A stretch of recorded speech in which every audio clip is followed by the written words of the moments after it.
Hello everyone and welcome back to Kroof Gaming. We're doing some Overwatch today, and boy, I've been playing a lot of it, and in this video I'm going to cover some of the general knowledge, or at least my general knowledge, on competitive play, and maybe give you a quick rundown in my experience in competitive play, and then I will follow that with some of my knowledge and tips on playing Mercy. I've been basically maining Mercy in Overwatch, and she's so much fun.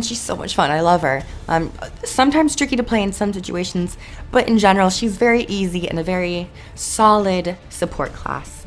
Definitely have her on her team because she can provide decent healing and decent damage boosting. But first, let's cover competitive play. So to start off, you guys might have guessed it, competitive play is very competitive. This is not an easy breezy, beautiful cover girl. Just kidding. This is not an easy and relaxed type game mode. If you're going to go into competitive with the mindset that I need to work together and I'm going to crush anybody in my path and I'm doing this for money. Because when you're doing something for money, you tend to do it better. Even though you might not be getting paid, it's helpful to go in with that mindset because people are in here to win. It's very difficult. But the very first tip that I would give to anybody is that communication will get you a win. Now, I'm not saying 100% of the time, but communication is definitely a huge part about competitive play. If you don't have any communication, there's no way you're going to win, especially if the other team has a very well coordinated and communicative group. English today. But if you don't have anybody to talk to on your team, you can't really call out plays. You can't say if someone's flanking, if you're going to go flanking, if you're going to switch up a team comp, or if someone just needs healing. It's a lot harder and takes much longer to actually type out, oh, I need healing, or someone's flanking. So it's a good idea to maybe invest in some cheap headphones or a microphone. Well, definitely headphones so you can hear at least other people, but a microphone especially, because you can start calling out plays yourself. And if you don't have a microphone, at least be willing to go on voice chat and listen to people that are talking, because you still can at least react to what they're saying, though you might have a more difficult time communicating with everyone else. Another thing with competitive play, as a solo player who has been going in for the majority of my matches by themselves, it's quite difficult at times to actually get a solid win or communications, because sometimes personalities will clash and you might have different motivations in game and different tactics, and that's completely fine. But especially going in by yourself, be prepared to deal with multiple personalities that you might not mesh well with, but definitely try to be kind. Toxicity never gets you anywhere. It's really bad. But if you're going in as a group, I've done a couple games as a group, it's much easier to interact with them on a one-to-one basis, more as a human being, because you're probably going to be playing with these people for more than one match. So if you can get a group of friends, you're going to have a much harder, not much harder time, you're going to have a much easier time of actually communicating with them and not getting so angry. And especially if you get angry, you're pretty much giving yourself a death sentence, because you can't really get yourself worked up at other people, because then you can't work together. And Overwatch is a team-based game. So definitely keep a calm and cool level head when dealing with people that you might not necessarily enjoy dealing with. Basically working with the public for about 1 to 2 matches. So that's my general tips for competitive, and now I shall talk to you quickly about what I do as a Mercy player. Now to talk about the support hero, Mercy. I've been playing Mercy for so long now. It's actually kind of addictive. But I've definitely been maining her in competitive, and I've been also semi-maining her in quick plays and arcade modes. But basically, Mercy is one of the better support heroes just for her great stable sustain, especially when providing health to her teammates. And basically, as a support hero, you're not meant to be going out on the front lines, killing people, assaulting, or absorbing damage. You're there to stay towards the back to mid-range of your team keeping them alive and providing utility to their damage boosting. So I'm going to go over her weapons, how I play her, and maybe some helpful things that you should be looking out for. So her main weapon that you're probably going to be using about 90% of the time is her Caduceus staff. Now, her Caduceus staff functions with 2 beams. Her first beam, or the one that you're probably going to be using for most of the time, is her healing beam. And it does about 60 health per second. So it's a very reliable heal, though you kind of have to pick and choose who you want to apply the beam to. You're not a Lucio, so you're not going to be doing a lot of AoE healing, but you're a fairly stable single target healer. So pick and choose wisely. Always look out for the critical people, and then quickly swap to your tanks as you see fit. Now the second beam is her damage boosting beam. Now the damage boosting beam boosts your target's damage for roughly about 30%. Now this is used typically at the start of matches when you want to get a little bit of an edge, and you don't really want to be putting this on a Reinhardt because the Reinhardt will probably just be using their shield and not doing a lot of damage. So you kind of want to focus typically McCree's, Soldier 76s, Pharah's, perhaps even a Lucio if you have no one else to target. But definitely, if you have no one to heal and you have a free option of getting the jump on people with extra damage, definitely use your damage boosting beam. Now her secondary weapon is her Caduceus Blaster. This is used as more of a defensive capability. You don't really want to be using this too much, but if you're found yourself stranded with no one really to go to and no one to help you, pull out your Caduceus Blaster and see if you can get a kill off and maybe keep yourself alive.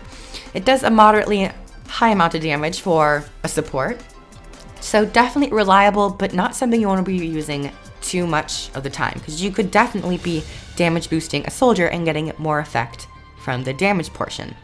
Plus, with your staff, you can quickly heal someone if you need to. Now, her special skills that she has is Guardian Angel, which allows her to fly to a target.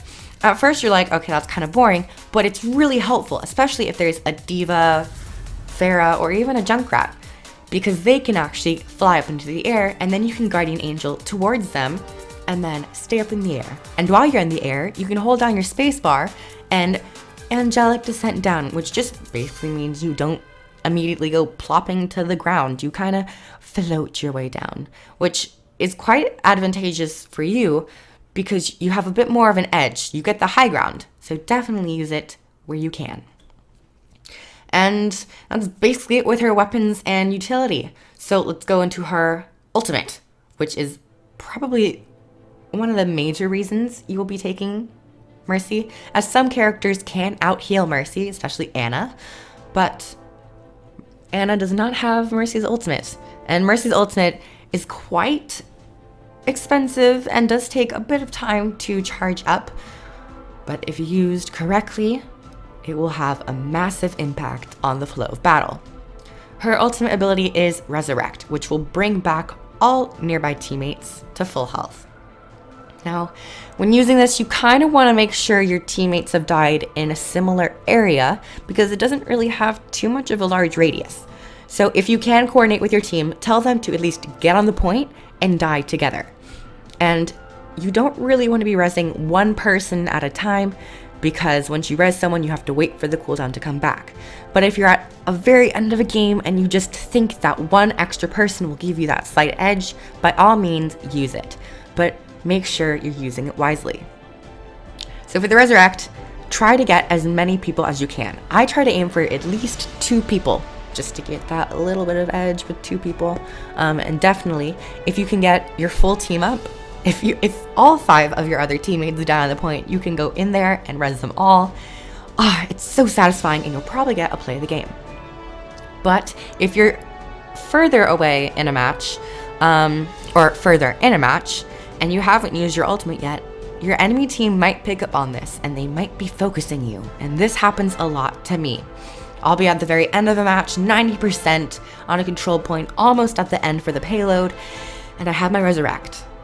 And a Pharah comes behind and just obliterates me, just rains from above, and then kills all of our teammates. So definitely, when you're getting towards the end of a match and you know you have your ultimate, your enemy team will probably realize this and start focusing you. So be extra careful whenever you have your res up, and be very, very vigilant of your surroundings and your enemy team. So that's what I have to say with the ultimate. Now, some of the helpful things that I found out with Mercy is that it's really nice to watch out and be very aware of your map layout. Line of sighting is your best friend, especially for the enemy team. You don't want to be in the eyes of your enemy because they will quickly burst you down, unless there's like a Reinhardt or a Diva in your way, because they can always absorb damage. But definitely be sure to stay out of harm's way. And the way I like to get my mindset when playing Mercy is that when I'm playing Mercy, you typically don't want to be facing your enemy team. It's like a Soldier 76 going after the enemy team, but as a Mercy, you're going after your ally team.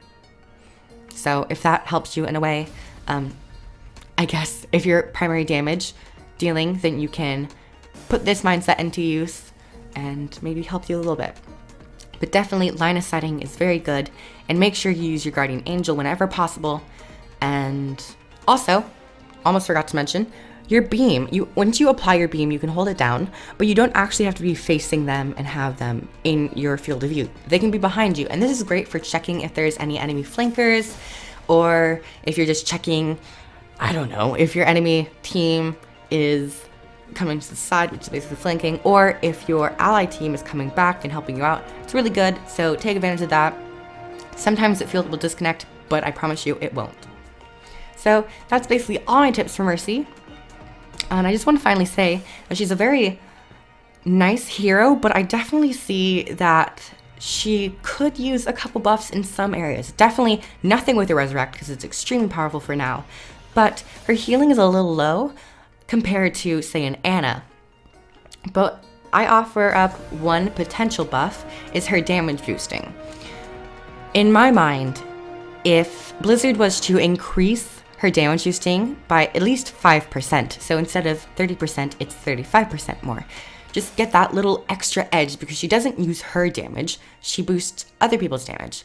And just doing this will give her a little bit more of a buff. Plus, you get this risk and reward factor.